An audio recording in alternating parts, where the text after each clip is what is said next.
Hello students. इससे पहले हम ये 3 वीडियो डाल चुके हैं। ये पार्ट 4 है इस चैप्टर का, और इस चैप्टर में हमारा जो मूल टॉपिक होगा वो होगा कूलम्ब्स लॉ।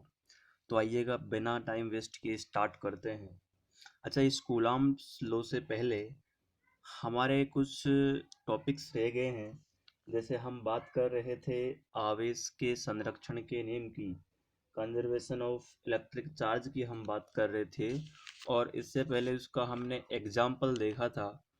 तो इसके कुछ एग्जाम्पल्स और देख लेते हैं। आपने इलेक्ट्रॉन और पॉजिट्रॉन अगर दो वर्ड सुने हों तो बहुत अच्छी बात है। आपने इलेक्ट्रॉन तो सुना है, और इस इलेक्ट्रॉन का एक विपरीत कण एंटी पार्टिकल भी होता है, जिसे हम बोलते हैं पॉजिट्रॉन। जब ये दोनों एक दूसरे से टकराते हैं,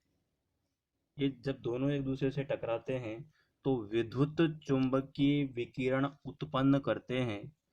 तो विद्युत चुंबकीय विकिरण उत्पन्न करते हैं, जैसे हम इस सिंबल गामा से डिनोट करेंगे, और साथ साथ कुछ एनर्जी भी 1.02 मेगा इलेक्ट्रॉन वोल्ट तक की कुछ एनर्जी भी देते हैं। ये इलेक्ट्रॉन है, ध्यान रखना, ये पॉजिट्रॉन है, पॉजिट्रॉन। और पॉजिट्रॉन जो है वो इलेक्ट्रॉन का ही विपरीत कण है। यह अभिक्रिया इस तरह से भी हो सकती है, gamma 1.02 mega electron volt equal to e minus और ई प्लस। ये एक्चुअल में ई प्लस से हम इसे दर्शाते हैं,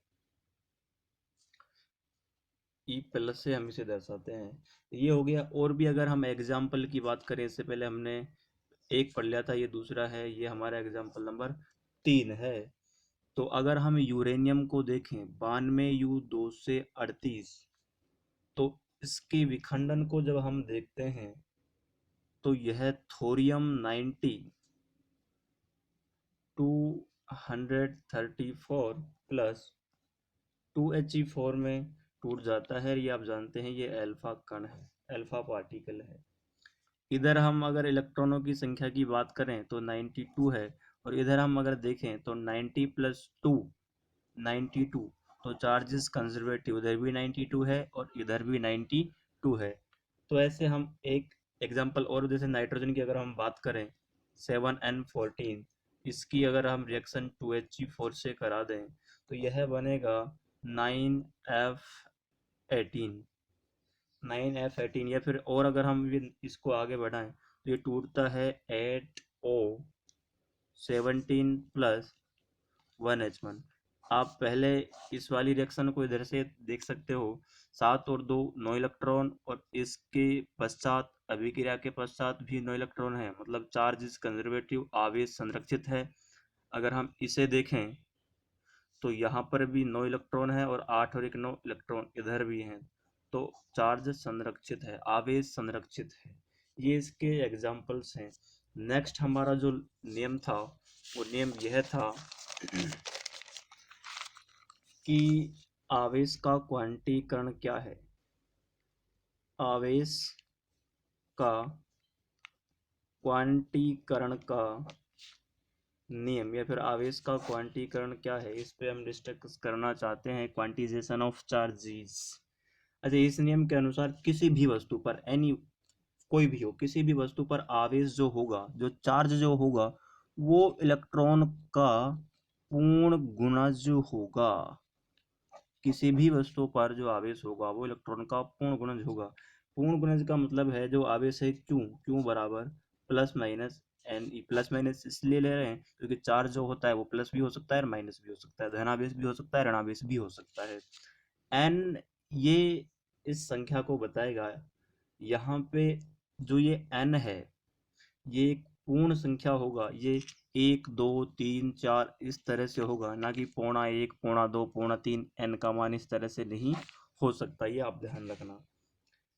इसके बाद अगर थोड़ा सा आप नोट डाल सकते हैं कि न्यूनतम आदान प्रदान 1 इलेक्ट्रॉन का हो सकता है। आवेश का न्यूनतम संभव मान, जिसे आप जानते हैं, E बराबर 1.6 × 10⁻⁻⁹ कूलाम होता है। ये आप ये सब जानते हैं, छोटी छोटी सी बातें हैं। अगर हम आगे चल रहे हैं थोड़ा सा, यहाँ पे एक लास्ट और है, आवेश की निश्चरता का नियम। आवेश की निश्चरता का नियम, इसे हम पहले भी डिस्कस कर चुके हैं। एक फॉर्मूला आपको बताया था, m0/1, ये v²/c², ये वाला फॉर्मूला आपको हम पहले बता चुके हैं। ये क्या कहता है कि इस नियम के अनुसार ना किसी भी कण पर विद्युत जो आवेश है का जो मान है वो आवेश के वेग पर निर्भर नहीं करता। ये आपको ध्यान रखना है। अच्छा, अब हमारा जो टॉपिक है, मूल टॉपिक जिसे हम वास्तव में यहाँ देखना चाहते हैं, वह है कूलाम का नियम। देखो, कुछ चीज़ें मैं थोड़ा शॉर्ट में चल रहा हूँ और पीडीएफ आपको भेज रखा है, तो पीडीएफ से पढ़ना, नोट से आप पढ़ना, बाकी हम डिस्कस और क्लास में कर लेंगे। बाकी जहाँ तक बनता है, समय को देखते हुए मैं आपको ये कहीं ना कहीं पूरा समझाने की कोशिश करूँगा। कूलाम का नियम बहुत इंपॉर्टेंट है। 1785 में ये कूलाम सर ने बताया था। एक्चुअल में अगर हम यहाँ पे एक ये पॉइंट चार्ज लें, बिंदुवत आवेश, एक ये पॉइंट चार्ज लें, ये मान लेते हैं कि जो ये चार्ज है ये Q1 है, ये चार्ज है जो ये Q2 है, और इनके बीच की जो दूरी है वो हम मान लेते हैं R है। ये सिंपल सी बात है। तो एक्चुअल में केस नंबर फर्स्ट यहीं से डाल लेते हैं। कूलाम ने क्या बताया था कि इन आवेशों के मध्य जो बल लगेगा, कूलाम के नियम के अनुसार दो बिंदुवत, ये ध्यान रखें आप, ये परिभाषा जब टेस्ट होगा तो ये चीजें देखी जाएंगी। दो बिंदुवत आवेशों के मध्य लगने वाला बल F उनके गुणनफल के समानुपाती तथा उनकी बीच की दूरी के वर्ग के व्युत्क्रमानुपाती होता है। यही कूलाम का नियम है। हम इन दोनों को ये एक मान सकते हैं, इसको हम दो मान सकते हैं। एक व दो से हम यह लिख सकते हैं, F is proportional Q1 Q2 upon R²। अब ये फिजिक्स का रूल है, आपको 11 से मैं सिखाता आया हूँ कि भाई समानुपाती हटा, बोल बोल बोल, समानुपाती हटा, कांस्टेंट लगा, तो F is equal to K Q1 Q2 upon R²। K Q1 Q2 upon R²। ये आप छोटी छोटी सी चीजें हैं, आप ये लगभग सभी जानते हैं। यहाँ पे इम्पोर्टेंट चीज यह है, इसे हमें समझना है कि K क्या है। K कोई समानुपाती नियतांक है, ये ध्यान रखना, कि कोई समानुपाती नियतांक है। ये इधर हम इसका डिस्कस कर लेते हैं। समानुपाती नियतांक है और k की जो वैल्यू होती है, k equal to 1/4 pi epsilon naught, ये ध्यान रखना, 1/4 पाई एप्सिलॉन नॉट। हियर, यहाँ epsilon naught equal to 8.85 into 10⁻⁻12 coulomb square upon newton into metre square, और k equal to 9 into 10⁻⁹ newton into metre square upon coulomb square. ये आप इन सभी को ध्यान रखना। एप्सिलॉन नॉट को हम बोलते हैं निर्वात की विद्युत विद्युतशीलता, निर्वात की विद्युतशीलता, ये आप ध्यान रखना। इधर हमने देखा था, अगर हम ये केस नंबर फर्स्ट को देखें बच्चों, इधर देखो, केस नंबर फर्स्ट हम निर्वात या फिर हवा की अगर हम बात करें तो इसके लिए हम इसे दर्शाएंगे नोट से। ये आप ध्यान रखना, नोट से, हमने इसे नोट से दर्शाया। और ये मान लेते हैं जो हमारे पास में एक समीकरण जो आई है, ये समीकरण, ये मान लेते हैं समीकरण नंबर 3 है। ये आप इसका ध्यान रखना। इस बल की जो दिशा होगी, इस बल की जो दिशा होगी, दोनों आवेशों को मिलाने वाली जो क्रिया जो रेखा है, क्रिया रेखा, इसके अनुदिश होगी। यह अब हम डिस्कस उस पे करते हैं कि भाई आवेश कैसा लिया जा रहा है। तो मैंने कुछ न्यूमेरिकल दिए हैं, उनमें इसके बारे में बताया है, तो थोड़ा सा वहां से देखना कि भाई दिशा कैसे निकालते हैं। Case number second, case number second क्या हो सकता है, हमने पहले देखा था निर्वात या हवा में, अब हम बात करते हैं किसी माध्यम में। माध्यम में क्या होगा, तो माध्यम में आवेशों के जो बीच जो लगने वाला जो बल होगा वो F M equal to 1/4 pi epsilon. देखो वहां पे निर्वात के लिए हमने एप्सिलॉन नॉट काम में लिया था, और माध्यम के लिए काम में लेंगे 1/4 pi epsilon M, Q1 Q2 upon R square. यहाँ अगर हम इसे देखें तो वहां निर्वात के लिए था, तो इसे बोल देंगे माध्यम की विद्युतशीलता, माध्यम की विद्युतशीलता।